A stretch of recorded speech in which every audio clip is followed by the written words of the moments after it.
แปลคำว่าหวงจีเป็นภาษาลาวยิดตือหวงจีช้างเตียงลาวสบายดีหมู่เพื่อนทุกๆคนมื้อนี้เตียงลาวเตียงเวียดจะนำเสนอแด่หมู่เพื่อนวิดีโอเกี่ยวกับการแปลคำว่าหวงจีเป็นภาษาลาวห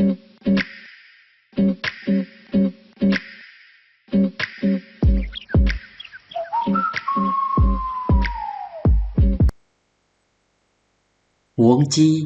เป็นคำต่อหรือคำสันธานแสดงความหมายก่อแหงต้องเป็นคือแบบนี้แปลเป็นภาษาลาวแมนขะเยินขะย้อนหรือว่ากะเสินตัวอย่างที่1หวงจีthuế nhà còn không đủ tiền để thuế huống chi là mua nhà thuế nhà còn không đủ tiền để thuế huống chi là mua nhà thuế sau nhà hươn còn nhăng không bỏ đủพอ tiền ngân để vừa thuê sau huống chi khả nhớn là và mua sự nhà hươn thuế nhà còn không đủ tiền để thuế huống chi là mua nhà sau hươn nhăng bỏ pho ngân vừa sau khả nhớn và sự hươn thuế nhà còn không đủ tiền để thuế huống chi là mua nhà sau hươn nhăng bỏ pho ngân vừa sau khả nhớn và sự hươn นอกจากนั้นยังมี3คำหวงยีหวงโงหวงเหนือก็มีความหมายคือกันตัวอย่างที่2หวงยี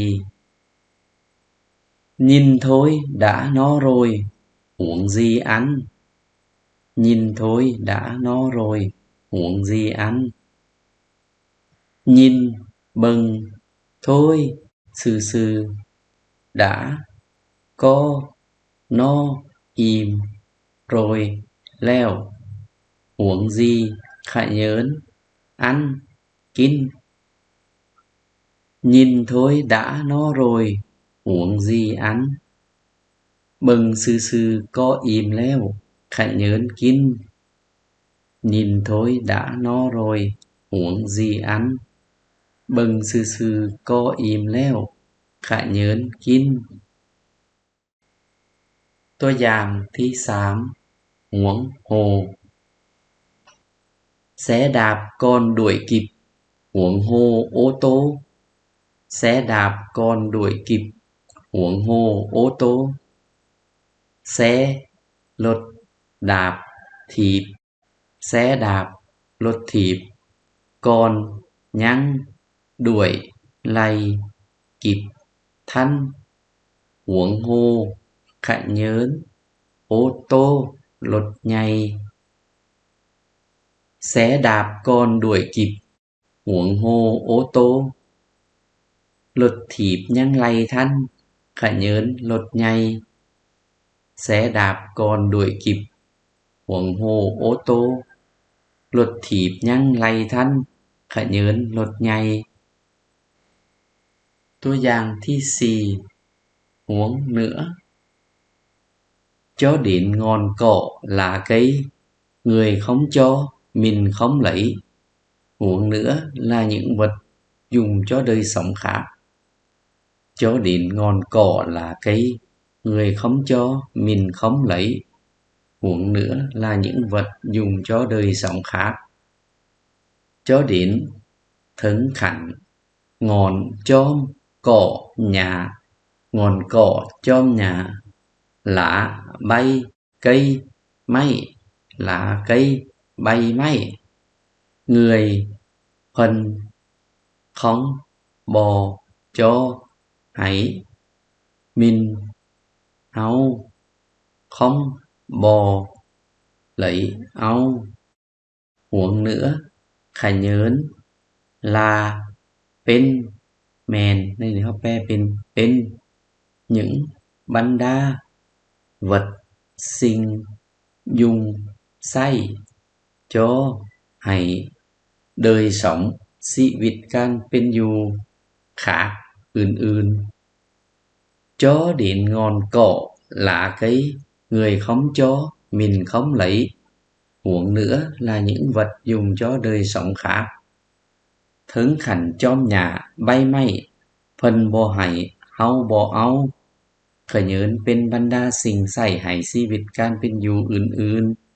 ๆ chó điện ngon cỏ lá cây người không chó mình không lấy huống nữa là những vật dùng cho đời sống khác ถึงขันจอมหญ้าใบไม้เพิ่นบ่ให้เฮาบ่เอาขะเยินเป็นบรรดาสิ่งใช้ให้ชีวิตการเป็นอยู่อื่นๆนี่แม่น3คำพ้องความหมายของหวงจี้ที่มีคำว่าหวง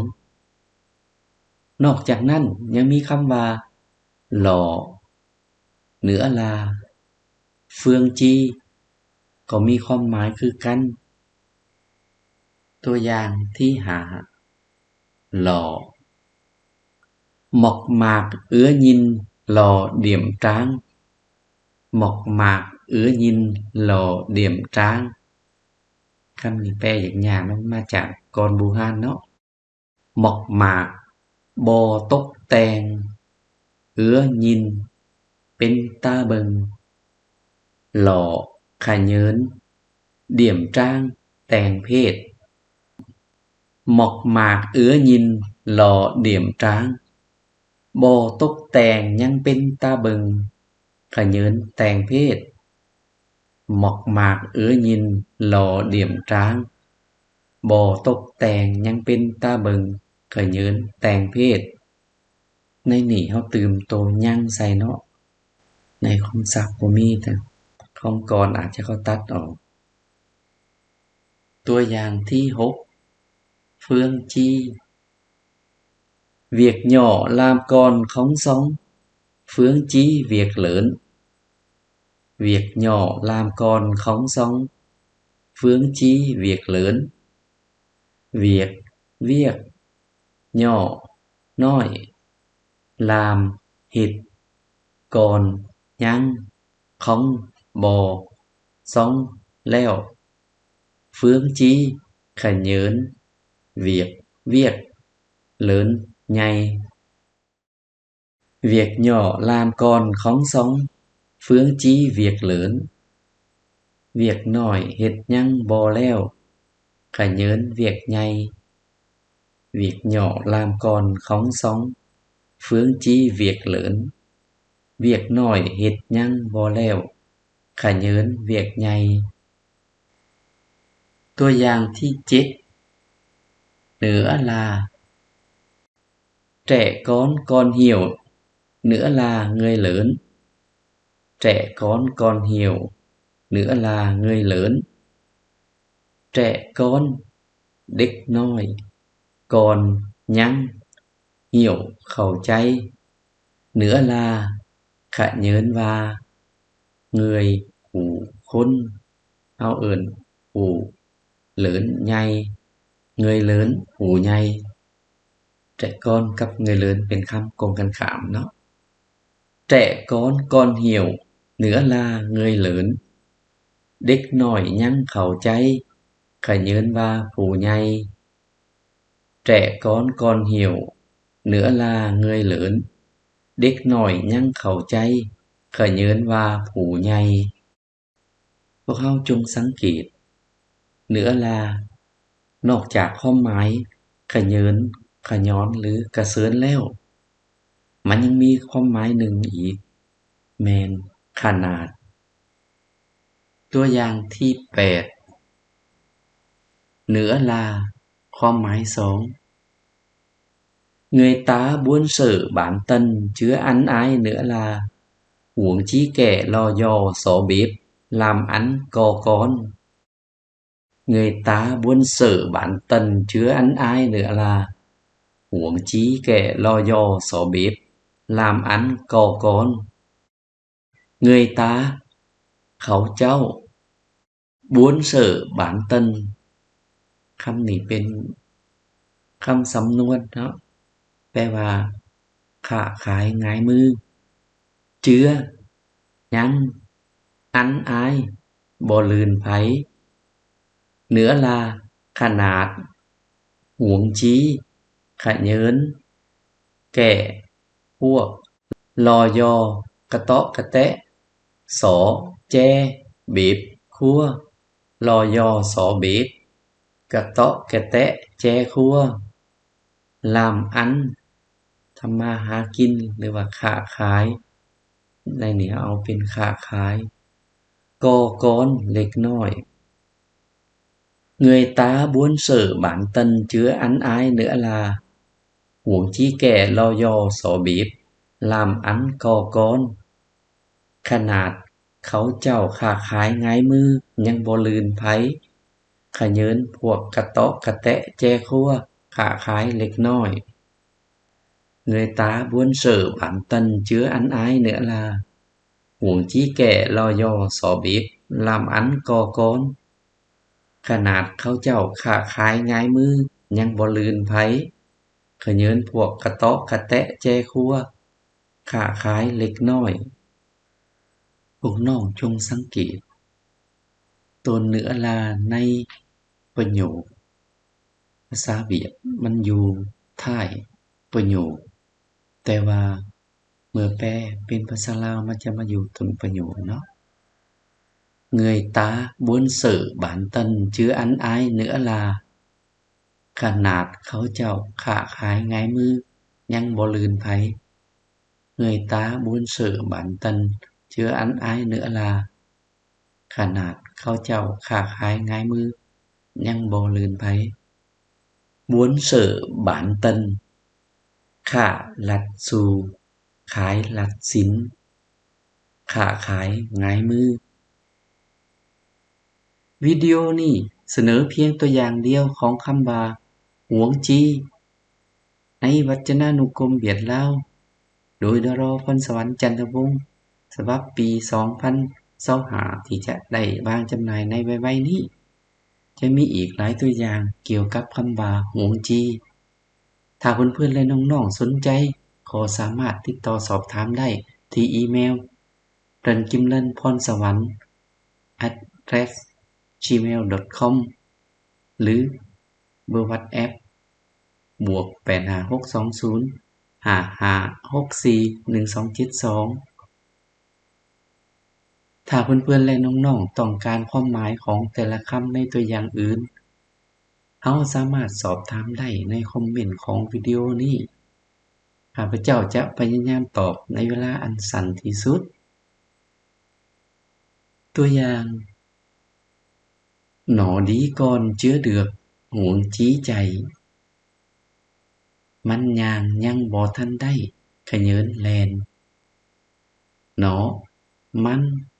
ดีย่างก่อนยังเจื้อบ่ทันเดือกได้หวงจี้ขะเยินใจแลนหนอดีก่อนเจื้อเดือกหวงจี้ใจมันย่างยังบ่ทันได้ขะเยินแลนหนอดีก่อนเจื้อเดือกหวงจี้ใจมันย่างยังบ่ทันได้ขะเยินแลนในตัวอย่างของคำหวงจี้หวงจีหวงโฮหวงเหนือหล่อเหนือลาเฟืองจี้มีคำว่าหนอแปลว่ามันอันไหนอ้ายนั่นหรือว่าลาวเงยเพิ่นมินเฮาตาวกูเงยตาเขาเจ้าเป็นคำสรรพนามบอกบุรุษซึ่งข้าพเจ้าได้นำเสนอในวิดีโอได้ตือเย็นซึ้งtrong tiếng Lào ช่องเตียงลาวเตียงเวียดหรือว่าสแกนได้ที่ QR Code ทั้งข้างนี้สรุปแล้ววิดีโอได้นำเสนอวิธีแปลคำว่าหวงจี้ซึ่งเป็นคำต่อหรือคำสันธานแสดงความหมาย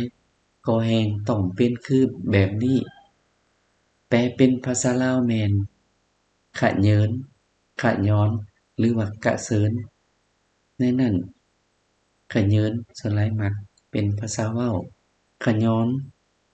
มักมีในเอกสารกะเสิญเป็นเสียงท้องถิ่นเป็นภาษาศัพท์ท้องถิ่นตัวอย่างthuế nhà còn không đủ tiền để thuế huống chi là mua nhà เซาเรือนยังบ่พอเงินเพื่อเซาก็เยินว่าซื้อเรือนพร้อมด้วยคำพ้องความหมาย6คำซึ่งในนั้นคำว่าหล่อจะใช้ในวรรณคดีเก่าเฟืองจี้เป็นศัพท์เก่าปัจจุบันเพิ่นบ่ค่อยใช้แล้ว5คำหวงจีหวงโฮหวงเหนือหล่อเฟืองจี้ล้วนแปลเป็นขะเยินขะย้อนหรือว่ากะเสิญส่วนเหนือลาจะเป็นขะเยินว่าขะย้อนว่าและกะเสิญว่านอกจากนั้นเหนือลายังมีความหมายหนึ่งแม่นขนาดแต่ว่าประโยคในภาษาเวียดเหนือลานอนสุดท้ายแต่แปลเป็นภาษาลาวขนาดจำนอนอยู่ทางหน้าเนาะเพื่อนๆสามารถเบิ่งวิดีโออื่นตื่มเกี่ยวกับภาษาลาวภาษาเวียดที่ Channel เตียงลาวเตียงเวียดและก็อย่าลืมสมัครกดไลค์กดกระดิ่งเพื่อสนับสนุนเผยแพร่ Channel และจะได้รับการแจ้งเตือนเมื่อพวกเราลงวิดีโอใหม่ขอบใจเพื่อนๆทุกๆคนขอบใจ